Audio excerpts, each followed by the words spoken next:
अस्सलाम वालेकुम स्टूडेंट्स, आज हम जिस टॉपिक का स्टार्ट करेंगे उसका मैं बताती हूँ। उसका नाम है ओरिएंटेशन इन इलेक्ट्रोफिलिक सब्स्टिट्यूशन रिएक्शन। यानी इलेक्ट्रोफिलिक, आपने देखा है कि बेंजीन के दो तरह के रिएक्शन होते हैं, एक इलेक्ट्रोफिलिक सब्स्टिट्यूशन रिएक्शन और दूसरा होता है कि reaction in which the benzene ring की जो कैरेक्टरिस्टिक्स है वो बेंजीन रिंग इन्वॉल्व होता है। ठीक है, तो हम इसमें ओरिएंटेशन में क्या असर होता है, किस जगह पे इलेक्ट्रोफिलिक सब्स्टिट्यूशन किस जगह पे होती है, वो वाला हम टॉपिक इसमें पढ़ेंगे। तो जैसा कि हम पहले भी पढ़ चुके हैं कि बेंजीन में जो 6 पोजीशंस हैं, ये बेंजीन का स्ट्रक्चर है 1 2 3 4 5 6 1 2 3 4 5 6 ये बेंजीन का स्ट्रक्चर है। इसके सारे कार्बन एटम एग्जैक्टली आइडेंटिकल है, सारी पोजीशंस जो हैं वो एक जैसी हैं। अब अगर आप इसकी इलेक्ट्रोफिलिक सब्स्टिट्यूशन करेंगे, कोई भी स्ट्रॉन्ग इलेक्ट्रोफाइल यूज़ करेंगे तो सारी पोजीशंस एक जैसी होंगी, तो जो भी मोनो सब्स्टिट्यूटेड प्रोडक्ट बनेगी वो सिर्फ एक तरह की होगी। तो ये देखिए, ये एक मोनो सब्स्टिट्यूटेड बेंजीन बन गई है। अब जब मोनो सब्स्टिट्यूटेड बेंजीन बन गई है, अब सारी पोजीशंस एक जैसी नहीं है। क्यों? ये और ये वाली पोजीशन जहाँ मैं पॉइंट आउट कर रही हूँ, ये वाली और ये वाली पोजीशन बिल्कुल साथ है सब्स्टिट्यूएंट ग्रुप की। इन पोजीशंस को ऑर्थो कहेंगे। ऑर्थो की दो पोजीशंस हैं। इसके बाद ये वाली और ये वाली पोजीशन एक गैप छोड़ कर है, और ये दो पोजीशंस, इन दोनों को मेटा पोजीशंस कहेंगे। और एक पोजीशन थर्ड नंबर पे है, दो गैप के फासले पर, ये सिर्फ एक पोजीशन है और इसको हम पैरा पोजीशंस कहेंगे।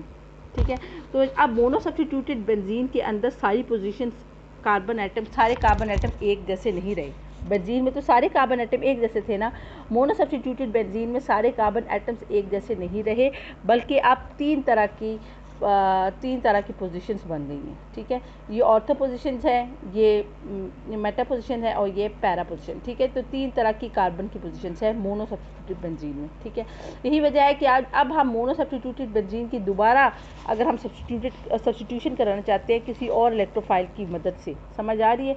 इलेक्ट्रोफाइल जैसे मैंने आपको पहले बताया, कोई भी ऐसी स्पीशी चाहे जिसके ऊपर पॉजिटिव चार्ज हो, यानी या जो इलेक्ट्रॉन डेफिशिएंट हो, वो इलेक्ट्रोफाइल है। ठीक है, तो अगर हमारे पास पहले से मौजूद मोनो सब्स्टिट्यूटेड बेंजीन है, अब हम इसकी डाई सब्स्टिट्यूशन कराना चाहते हैं, यानी हम दोबारा से इसकी सब्स्टिट्यूशन कराना चाहते हैं। ठीक है, तो उस वक्त हमारे पास तीन पोजीशंस पे डाई सब्स्टिट्यूशन होगी। मोनो सब्स्टिट्यूशन प्रोडक्ट तो एक तरह की थी ना, ठीक है, समझ आ रही? सारी एक ही तरह की मोनो सब्स्टिट्यूशन हुई थी और एक ही मोनो सब्स्टिट्यूटेड बेंजीन थी।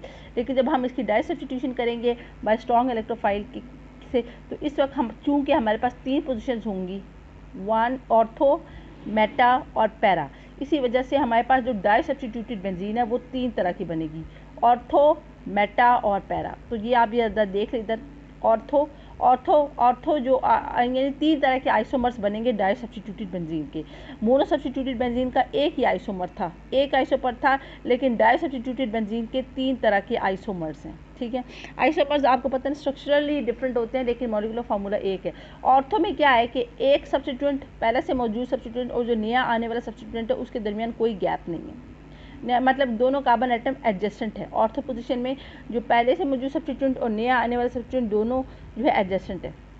मेटा में क्या है कि पहले से मौजूद सब्स्टिट्यूएंट और जो नया आने वाला सब्स्टिट्यूएंट है उनमें एक कार्बन का गैप है। और पैरा में क्या है कि पहले से मौजूद सब्स्टिट्यूएंट और आने वाले सब्स्टिट्यूएंट में दो कार्बन का गैप है। ठीक है, तो डाई सब्स्टिट्यूटेड बेंजीन तीन तरह की होती हैं।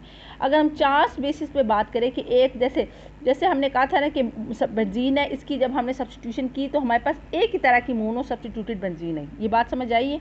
जब हमने बेंजीन की मोनो सब्स्टिट्यूशन की इलेक्ट्रोफिलिक सब्स्टिट्यूशन की, तो हमारे पास एक ही तरह की मोनो सब्स्टिट्यूटेड बेंजीन आई, यानी सारे मिक्सचर में एक ही तरह की बेंजीन मौजूद है। लेकिन जब हम मोनो सब्स्टिट्यूटेड बेंजीन की डाई सब्स्टिट्यूशन करेंगे तो हमारे पास तीन तरह की आइसोमर्स आ सकते हैं। समझ आ रही है? मोनो सब्स्टिट्यूटेड बेंजीन की जब डाई सब्स्टिट्यूशन करते हैं, यानी दोबारा इलेक्ट्रोफिलिक सब्स्टिट्यूशन करेंगे, तो हमारे पास तीन तरह की प्रोडक्ट बन सकती हैं, ऑर्थो, मेटा और पैरा। अगर हम चार्ज बेसिस पे बात करें कि होल मिक्सचर में कितने % ऑर्थो और मेटा या पैरा मौजूद होगा, समझ आ रही है? यानी अगर हम मोनो सब्स्टिट्यूटेड बेंजीन की डाई सब्स्टिट्यूशन करेंगे तो हम चार्ज के बेस पे बात करें तो हम कहेंगे क्योंकि ऑर्थो की दो पोजीशंस है तो होल अगर पूरा मिक्सचर जो है उसकी परसेंटेज 100% है तो उसमें 40% ऑर्थो मौजूद होनी चाहिए। इसी तरह अगर पूरी मिक्सचर की परसेंटेज 100% है तो उसमें मेटा की जो आइसोमर्स हैं उनको 40% होना चाहिए, क्योंकि मेटा की 2 पोजीशंस हैं। इसी तरह अगर पूरे मिक्सचर को अगर आप 100% कंसिडर करें तो पैरा वाला जो आइसोमर है इसकी तादाद 20% होनी चाहिए, क्योंकि पैरा वाली एक पोजीशन है, ठीक है। लेकिन जब ये जो डाई सब्स्टिट्यूशन होती है बेंजीन की और इसमें ग्रुप किस लोकेशन पे आएगा, ये चांस के प्रिंसिपल को फॉलो नहीं करता। ये बात समझ आइए, जब हम मोनो सब्स्टिट्यूटेड बेंजीन की डाई सब्स्टिट्यूशन करते हैं तो चांस का प्रिंसिपल फॉलो नहीं होता है। यानी अगर हम चांस बेसिस पे तो हम फॉलो करें तो हम ये कहेंगे कि मोनो सब्स्टिट्यूटेड बेंजीन है, इसकी डाई सब्स्टिट्यूशन की है तो 40% ऑर्थो आया है, 40% मेटा आया है, 20% पैरा है। लेकिन ऐसा नहीं है। हकीकत में जो पहले से मौजूद जो ग्रुप होता है मोनो सब्स्टिट्यूटेड बेंजीन में, वो डिसाइड करता है कि उसके ऊपर डायरेक्टिव इफेक्ट है, डायरेक्शनल इफेक्ट है। समझ आ रही है? हकीकत में जो बेंजीन के ऊपर पहले से मौजूद सब्स्टिट्यूएंट है उसके ऊपर डायरेक्शनल कैरेक्टरिस्टिक्स है, उसके अंदर डायरेक्शन की कैरेक्टरिस्टिक्स है। वो नए आने वाले ग्रुप को डायरेक्ट करता है कि उसको किस जगह पे जाना है, उसको ऑर्थो पे जाना है, मेटा पे जाना है या पैरा पे जाना है। ये बात समझ आ रही है? तो ये जो चांस वाला प्रिंसिपल है फॉलो नहीं होता। आप ये समझेंगे ना 40% ऑर्थो है, 40% मेटा है, 20% पैरा, लेकिन ऐसा नहीं होता।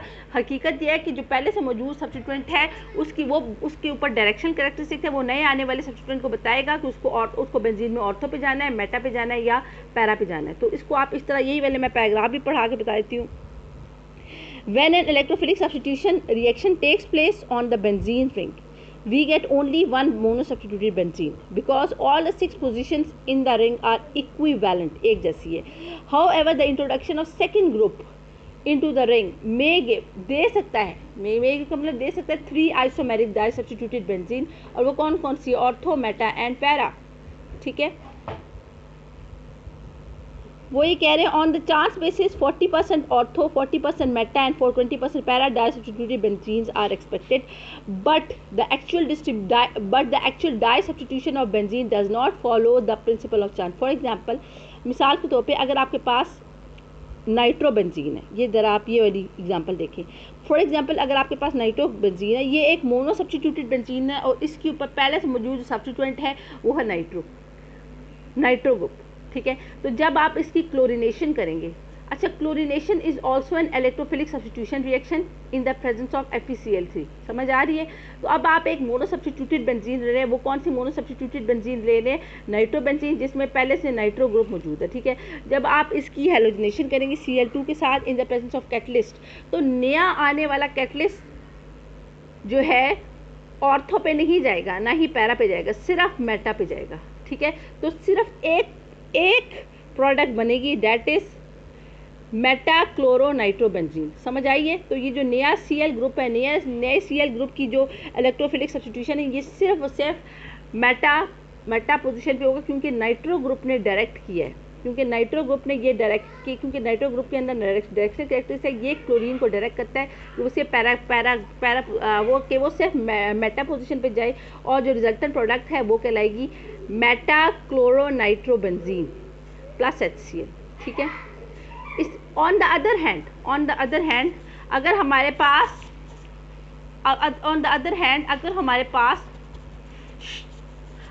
पास पहले से जो मोनो सब्स्टिट्यूटेड बेंजीन है वो क्लोरोबेंजीन है। समझ आ रही है?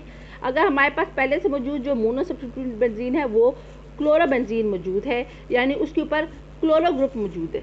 तो मैंने आपको बताया था जो पहले से मौजूद ग्रुप है उसके अंदर डायरेक्शनल कैरेक्टरिस्टिक्स है। और अगर हम इसके 2 मॉलिक्यूल्स लेंगे, और वही बात है, अब हम इसकी इलेक्ट्रोफिलिक सब्स्टिट्यूशन करेंगे, ठीक है। इलेक्ट्रोफिलिक सब्स्टिट्यूशन क्या करेंगे? जो सबसे सेकंड सब्स्टिट्यूएंट हम ऐड करने जा रहे होंगे वो होगा नाइट्रो ग्रुप।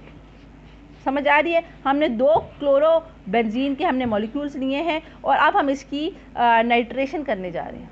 समझ आ रही है? 2 हमने मॉलिक्यूल लिए क्लोरो बेंजीन के, इसके अंदर पहले से मौजूद जो सब्स्टिट्यूएंट है वो क्लोरो ग्रुप है। अब हम इसकी नाइट्रेशन करने जा रहे हैं, ठीक है। Nitration is also electrophilic substitution reaction. तो ये जो क्लोरो ग्रुप है ये डायरेक्ट करेगा नाइट्रो ग्रुप को कि या तो नाइट्रो ग्रुप ऑर्थो पोजिशन पे आए या पैरा पोजिशन पे आए। मेटा कभी भी मेटा क्लोरो नाइट्रोबेंजीन नहीं बनेगी, बल्कि इस केस में सिर्फ ऑर्थो क्लोरो नाइट्रोबेंजीन बनेगी या पैरा क्लोरो नाइट्रोबेंजीन बनेगी। मेटा क्लोरो नाइट्रोबेंजीन इस केस में नहीं बनेगी, क्योंकि इस केस में जो पहले से मौजूद सब्स्टिट्यूएंट है क्लोरो है और ये जो है नए आने वाले ग्रुप को डायरेक्ट करेगा कि वो या तो ऑर्थो पोजीशन पे आए या पैरा पे आए, पर मेटा पे ना आए। तो आप देखिए इसकी जब नाइट्रेशन होगी, nitration is also electrophilic substitution reaction, तो इस केस में आपके पास या तो ये वाली बनेगी ऑर्थोक्लोरोनाइट्रोबेंजीन या पैराक्लोरोनाइट्रोबेंजीन। अब अगर आप ऊपर वाले रिएक्शन को देखें तो ऊपर भी क्लोरोनाइट्रोबेंजीन बनी है और नीचे वाले दोनों प्रोडक्ट देखें तो इधर भी क्लोरोनाइट्रोबेंजीन बनी है। सिर्फ ये है कि ऊपर वाले केस में जो प्रोडक्ट बनी है वो मेटाक्लोरोनाइट्रोबेंजीन है और नीचे वाले जो केस में प्रोडक्ट बनी है वो ऑर्थोक्लोरोनाइट्रोबेंजीन और पैराक्लोरोनाइट्रोबेंजीन है। तो इसमें डिफरेंस ये मेटा क्यों बनी और ये ऑर्थो और पैरा क्यों बनी, उसकी वजह ये है इस बेंजीन के ऊपर पहले से मौजूद जो ग्रुप था वो नाइट्रो ग्रुप था और नाइट्रो ग्रुप जो है ये हमेशा ये जो है ये मेटा डायरेक्टिंग होता है, ये आने वाले ग्रुप को मेटा पोजीशन पर डायरेक्ट करता है, ठीक है।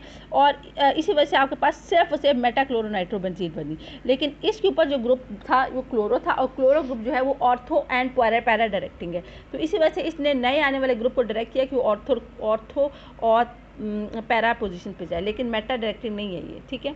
ये बात समझ आई है। तो ये वाली बात मैं आपको इस तरह पढ़ाती हूँ।